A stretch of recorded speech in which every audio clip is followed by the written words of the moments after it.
kita saat ini bicara tentang uji hipotesis untuk rata-rata dua populasi tapi yang saling bebas ya teman-teman. Nah, kemarin kita bicara tentang saling berpasangan. Nah, saat ini kita bicara pada data yang saling bebas. Oke, sebagai contoh seperti ini ya teman-teman. Soal ini juga pernah kita bahas dalam kuliah sebelumnya. Saya ingin mengulang secara singkat untuk saya bandingkan dengan R ya nanti teman-teman. Oke, di sini ada sampel yang terdiri atas 10 ikan. Sampel yang terdiri atas 10 ikan ditangkap di danau A dan 8 ikan ditangkap di danau B.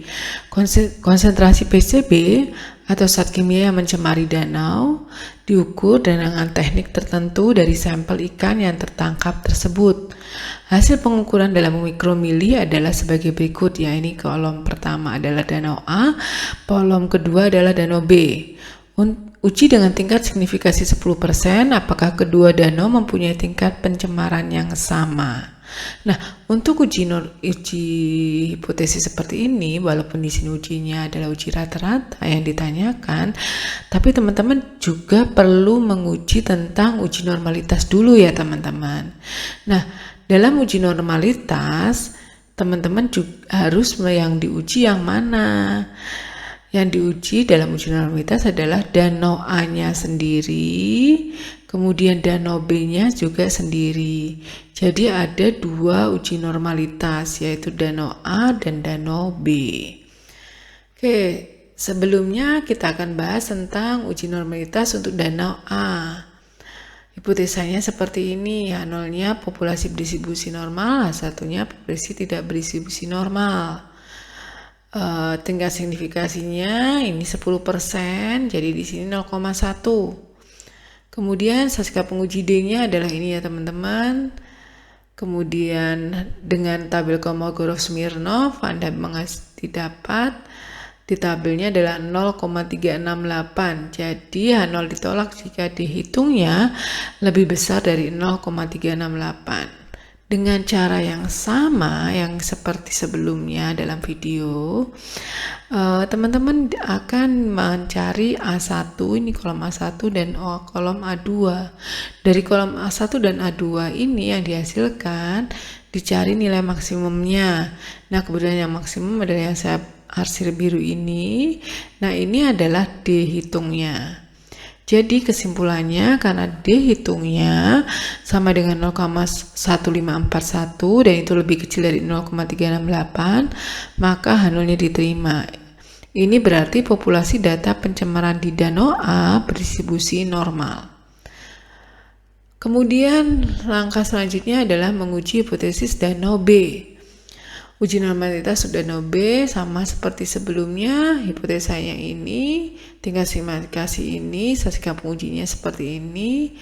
Nah, di tabelnya beda ya teman-teman karena bergantung pada N juga. N di sini di danau A ada 12, di danau B ada di danau A ada 10, danau B ada 8. Jadi H0 ditolak jika dihitungnya lebih besar dari 0,411. Nah, seperti sebelumnya juga kita bisa peroleh kolom A1 dan A2. Dari kolom A1 dan A2 kita cari yang maksimum, yaitu yang saya hasil ini, yaitu 0,2144. Jadi karena di maksimumnya diperoleh 0,2144, maka kita bandingkan dengan di tabel. Ternyata dengan di tabel diperoleh lebih kecil. Dihitung lebih kecil dari di tabel, maka dapat disimpulkan H0-nya diterima. Ini berarti populasi data pencemaran di danau B berdistribusi normal. Selanjutnya kita akan cek dengan R Commander. Oke, selanjutnya kita akan menghitung uji normalitas dengan R Commander ya teman-teman. Sebelumnya saya akan tulis data ini dalam bentuk bisa Anda tulis dalam bentuk Excel atau Anda bisa inputin data ini seperti contoh-contoh sebelumnya, teman agak berbeda untuk penulisannya ya teman-teman. Nah, bisa saya tuliskan dalam bentuk ini. Saya tuliskan dalam Excel. Excel kolom pertama berisikan konsentrasi, kolom kedua kategori dari danau A dan danau B. Jadi di sini ini adalah yang saya blok, ini adalah danau A, sisanya adalah danau B. Nah, bentuk nanti untuk air commander juga bentuk penulisannya seperti ini ya teman-teman. Nah, nanti kita akan gunakan ini untuk kita inputkan dalam air commander. Oke, kita coba sekarang. Di sini kita buat data, terus kemudian new dataset, kemudian oke, kemudian maaf teman-teman, ini kalau teman-teman lakukan langkah ini kalau Anda mengetiknya satu-satu ya, tapi kalau saya tidak mengetik, saya sudah punya Excelnya, berarti di sini saya pakai data, terus kemudian import data dari Excel ya teman-teman ya, dari Excel, from Excel file. Nah kemudian di dataset, terus ini variable name is the name in first row of the spreadsheet. Jadi variabel pertamanya itu adalah baris pertama ya teman-teman. Oke, kemudian kita oke di sini. Kemudian soal 1 kita pilih. Oke, kemudian datanya seperti ini teman-teman. Sebentar. Ini seperti ini ya. Sudah tertulis seperti ini sama ya. Di sini adalah konsentrasi, di sini danau A. Nah, kemudian cara uji normalitasnya sama dengan sebelumnya. Summaries, test of normality. Nah, di sini teman-teman variabelnya disebut di sini adalah konsentrasi. Kemudian karena di grouping ada 2, yaitu grouping danau A dan danau B. Ini test of grouping. Groupingnya adalah nama danau. Kemudian diklik, kita pilih Kolmogorov-Smirnov dan kemudian oke. Nah teman-teman bisa lihat di hasilnya ini ya. Ini saya tutup dulu, kita bandingkan dengan datanya. Nah, datanya di sini diperoleh untuk yang danau A, D-nya adalah 0,15412, sama ya teman-teman dengan ini. Nah, dengan kalau kita bisa baca dengan p-value, karena p-value-nya 0,7183 dan itu lebih besar dari alpha, maka H0-nya diterima. Atau dengan kata lain, distribusi data berdistribusi normal. Di sini distribusi dari populasinya berdistribusi normal. Selanjutnya untuk yang B yang kita bahas tadi, D-nya diperoleh 0,2144. Kita lihat di sini ternyata juga sama. D yang diperoleh di sini adalah 0,2144. Nah, p-value-nya yang diperoleh di sana adalah 0,3428. Sama, ternyata p-value-nya lebih besar dari yang dipilih yaitu 0,1. Maka uji normalitas untuk danau B ini juga menyimpulkan bahwa populasinya berdistribusi normal. Jadi baik dengan R atau menggunakan manual Excel, ini akan menghasilkan hasil yang sama ya teman-teman, yaitu data berdistribusi normal. Selanjutnya pertanyaan berikutnya untuk data saling bebas seperti ini adalah apakah variansinya sama atau tidak. Oke, uji selanjutnya adalah kita mau menguji variansinya sama atau tidak. Karena sebelumnya sudah dikatakan bahwa danau A dan danau B masing-masing punya distribusi normal, merupakan distribusi normal. Maka selanjutnya kita ingin melihat variansi A dengan variansi populasi B apakah sama atau tidak. Nah, di sini ini adalah hipotesanya sigma 1 kuadrat sama dengan sigma 2 kuadrat versus sigma 1 kuadrat tidak sama dengan sigma 2 kuadrat. Karena di sini kita hanya ingin tahu apakah variansinya sama atau tidak. Sigma 1 kuadrat adalah variansi dari data pencemaran danau A, sedangkan sigma 2 kuadrat merupakan variansi dari data pencemaran danau B di sini. Tingkat signifikasinya adalah 0,1, Statistika pengujinya ini F sama dengan S1 kuadrat dibagi S2 kuadrat. Kemudian menggunakan F tabel diperoleh F 9,7,0,05 itu nilainya adalah 3,68, sedangkan 7,9 dari 0,05 hasilnya 3,29. Jadi daerah kritisnya adalah H0 ditolak jika F-nya lebih besar dari 3,68 atau F-nya lebih kecil dari 1/3,29 atau 1/3,29 adalah 0,304 di situ. Oke, lanjut. Di sini teman-teman akan mencari nilai X1 bar, X2 bar, S1, S2, N1 dan N2. Dari sini dapat disimpulkan F-nya adalah 1,3027. Nah, karena F-nya seperti ini, teman-teman bisa ambil kesimpulan bahwa karena F-nya lebih kecil dari sama dengan 1,3027 itu tidak berada dalam daerah penolakan. Jadi dia ada di tengah ya teman-teman. Dalam interval di antara 0,304 sampai 3,68, maka dia tidak dalam daerah penolakan, maka H0-nya diterima. Ini berarti kedua populasi tersebut mempunyai variansi yang sama. Selanjutnya kita akan kerjakan uji variansi dengan menggunakan R. Oke, selanjutnya kita akan uji variansi dengan R. Datanya sudah kita inputkan ya ke dalam R-nya. Selanjutnya adalah kita data, kemudian statistik, terus kemudian variansnya di sini kita pilih to variance f-test di situ. Nah, di sini groupingnya itu adalah nama danau, kemudian respon variabelnya adalah konsentrasi.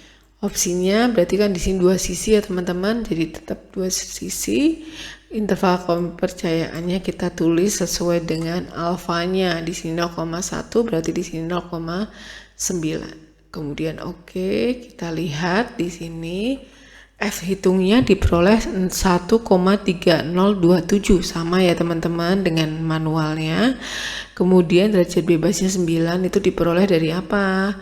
Dari derajat bebas 9 ini adalah derajat bebas danaunya, terus derajat bebas 7 ini adalah derajat bebas untuk yang danau B, yang 9 danau A, yang 7 danau B. Kemudian sama dengan cara membaca di R sebelumnya, kita bisa baca atau mengambil kesimpulan dari output yang dihasilkan oleh R Commander. Di sini p-value-nya diperoleh 0,7436. Artinya ini lebih besar dari tingkat signifikasi yang saya pilih yaitu 0,1. Karena dia lebih besar, maka dapat dikatakan bahwa H0-nya diterima, atau dengan kata lain variansi dari data pencemaran danau A sama dengan variansi dari data pencemaran danau B. Nah, Anda sudah tahu bahwa datanya berdistribusi normal untuk masing-masing danau. Dan kemudian selanjutnya sudah uji variansi dan ternyata hasilnya variansinya sama. Tahap berikutnya adalah kita menghitung tentang uji rata-rata ya teman-teman. Uji rata-ratanya pertama kita akan lihat secara manual dulu. Oke, tadi sudah disimpulkan dia distribusinya normal dan variansinya sama. Kita lanjutkan untuk menjawab pertanyaan ini, maka kita perlu hipotesanya dulu. Hipotesanya disesuaikan dengan ini, yaitu di sini karena kita hanya ingin tahu apakah kedua danau itu mempunyai tingkat pencemaran yang sama, maka yang ditanya di sini adalah μ1. Hipotesanya adalah μ1 sama dengan μ2 lawan μ1 tidak sama dengan μ2. Dengan μ1 adalah rata-rata dari populasi data pencemaran danau A dan μ2 adalah rata-rata dari populasi data pencemaran danau B. Nah, kemudian tingkat signifikasinya 0,1, statistika pengujinya dipilih ini karena apa? Tadi kita sudah lakukan uji variansi ya teman-teman, dan uji variansinya mengatakan bahwa variansi kedua populasi itu sama. Jadi yang dipilih adalah ini sikap pengujinya. Kemudian dikarenakannya 10 tambah 8 min 2 atau sama dengan 16, kita dapat peroleh T tabel di sini karena dua sisi maka dibagi 2 ya teman-teman alfanya. Jadi T 0,05,16 dari itu dapat 1,746. Karena T-nya lebih kecil dari min 1,476, H0 ditolak apabila T-nya lebih kecil dari min 1,476 atau T-nya lebih besar dari 1,476. Nah, lanjutnya kita coba masukkan ke perhitungan. Ini data yang diperoleh, X1 barnya, S1 dan N1, kemudian X2 bar, S2 dan kemudian N2. Dengan menggunakan ini kita masukkan ke dalam rumus ini diperoleh ini ya teman-teman, ini adalah SP-nya, kemudian ini adalah T-nya. Jadi T-nya itu adalah min 2,175. Kita bandingkan di sini teman-teman. Min 2,175 itu ternyata lebih kecil dari min 1,476. Nah, dengan kata lain, karena dia lebih kecil, maka H0-nya ditolak. Ini berarti kedua danau mempunyai tingkat pencemaran yang berbeda. Baik, bagi selanjutnya kita akan menguji rata-rata dengan menggunakan air commander ya teman-teman. Nah, ini hipotesanya seperti ini teman-teman. Jadi H0 di sini karena saya hanya ingin tahu apakah kedua populasi data pencemaran danau A dan danau B itu sama atau tidak. Berarti hipotesanya seperti ini. Tingkat signifikasi dipilih 0,1. Ini sudah kita bahas tadi ya. Nah, selanjutnya kita masuk ke perhitungan dengan R. Seperti apa? Ya, perhitungan dengan R itu adalah statistik, kemudian kita pilih means di sini, terus kemudian independent sample di tes ya teman-teman. Oke. Kemudian dipilih di sini danaunya, nama danau itu ada grupnya, responsnya ada konsentrasi, kemudian option. Di sini dua sisi ya teman-teman. Kemudian di sini kita pilih 0,90. Nah, asumsi variansinya tadi udah dijawab ya di bagian sebelumnya. Kita sebelumnya harus menguji variansi, dan dari sana ketahuan kalau uji variansinya, dari uji variansi diketahui bahwa kedua populasi itu memiliki variansi yang sama, sehingga saya klik di sini yang yes. Nah, kalau sudah maka kita oke. Nah, hasilnya itu T-nya adalah min 2,175, sama ya teman-teman dengan teorinya. Terus kemudian derajat bebasnya 16, sama di sini 16. P-value-nya di sini diperoleh 0,04497. Dengan P-value seperti ini kita bandingkan dengan alfa. Alfa yang kita pilih adalah 0,1. Ternyata P-value-nya lebih kecil dari 0,1. Atau dengan kata lain, karena ini tadi maka lebih kecil H0-nya, maka H0-nya ditolak. Sama kesimpulan yang diperoleh dari R dengan dari manualnya. Nah, saya mau tegaskan ke teman-teman, untuk kasus ini teman-teman melakukan 4 uji hipotesis ya. Uji hipotesis yang pertama adalah tentang danau A, apakah dia berisi normal atau tidak. Uji hipotesis yang kedua adalah menguji danau B, apakah dia berisi busi normal atau tidak. Selanjutnya, Anda diminta untuk uji variansinya, apakah variansinya sama atau tidak. Karena kalau kita tahu sama atau tidak, di langkah statistika ini yang mean independent sample t-test ini, teman-teman ada pertanyaan apakah variansinya diasumsikan sama atau tidak. Kalau sama maka dia kita klik di yes, kalau tidak sama kita klik di no. Nah, kasus ini karena variansi sama kita klik di yes. Jadi ujian terakhir adalah uji rata-rata ya teman-teman. Jadi ada tiga jenis uji, normalitas, kemudian tapi uji normalitas masing-masing ada 2, danau A dan danau B. kemudian uji variansi, dan yang terakhir uji rata-rata. Walaupun di soalnya sini teman-teman, di soalnya sini tidak ada kata-kata uji normalitas, nggak ada kata-kata uji variansi, tapi untuk menuju sini teman-teman butuh pernyataan apakah dia normal, kemudian butuh pernyataan apakah variansinya sama atau tidak. Jadi di soal ini walaupun nggak ada pertanyaan itu, langkah awalnya Anda tetap uji normalitas dan uji variansi. Oke, terima kasih teman-teman. Kita lanjutkan pada video selanjutnya.